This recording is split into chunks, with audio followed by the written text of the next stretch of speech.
আসসালামু আলাইকুম। আজকে আমি লাউ দিয়ে মাছের মাথার খুবই মজার একটি রেসিপি শেয়ার করব। আমি যেভাবে লাউ দিয়ে মাছের মাথা রান্না করে থাকি, সাধারণত মাছের মাথা আমার বাসায় কেউ খেতে চায় না।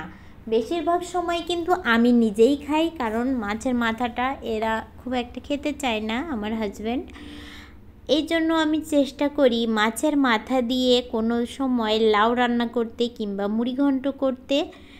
তো আজকে যেহেতু মাছের মাথা 2 পিস ছিল, তো ওই সঙ্গে আমি মাছের মাথার সঙ্গে লাউটা রান্না করব। আর বাজার থেকে একদম কচি একটা লাউ নিয়ে এসছে, লাউয়ের ওপরে একদম কাটা কাটা বিছানো ছিল। তো লাউটা দেখে অনেক ভালো লাগলো। লাউয়ের ভিতরে একদমই বিচি ছিল না। তো এখানে আমি 2 পিস মাথা নিয়েছি, মাথার এই যে লেজ নিয়েছি, আর 1 পিস মাছ নিয়েছি। নেওয়ার পরে মাথাগুলা খুব ভালো করে লবণ হলুদ মরিচ দিয়ে মেখে নিয়ে ভেজে নিচ্ছি। এখন আমি আমার মূল রান্নার প্রসেসিংয়ে চলে যাচ্ছি। প্যানে আমি সরিষার তেল দিয়েছি আর পেঁয়াজ কুচি দিয়েছি, এর সঙ্গে পেঁয়াজ বাটা, রসুন বাটা, আদা বাটা, জিরা বাটা দিয়েছি। দেওয়ার পরে এর সঙ্গে আমি হলুদের গুঁড়া, মরিচের গুঁড়া, স্বাদমতো লবণ দিয়ে খুব ভালো করে মশলাগুলো কষিয়ে নিচ্ছি। মশলা থেকে যেন কোনো রকম বাজে ফ্লেভার না আসে, যতক্ষণ মশলা ভালো করে না কষানো হবে ততক্ষণ কিন্তু আমি মশলাটা কষিয়ে নিয়েছি।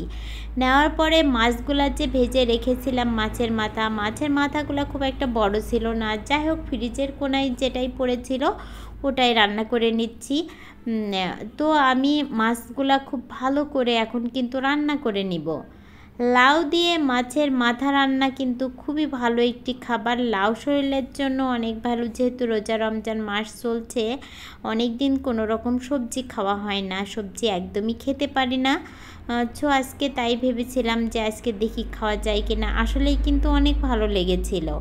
তারপরে এই যে আমি মাছের মাথা দিয়ে লাউটা একটু ভালো করে নাড়াচাড়া করছি আর মাথাটা একটু উঠাই নিচ্ছি, যেহেতু এটা 50% কুক হয়ে গিয়েছে।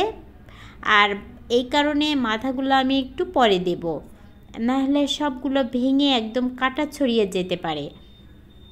আর লাউটা খুব ভালো করে কষিয়ে নিচ্ছি।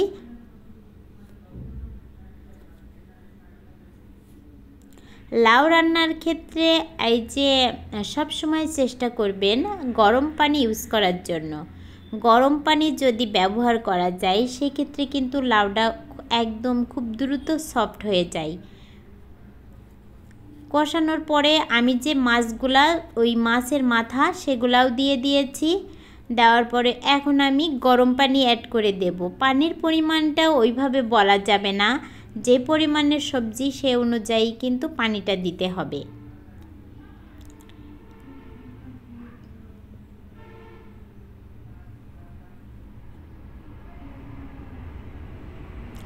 লাউ কিন্তু একেবারে সফট হয়ে এসছে।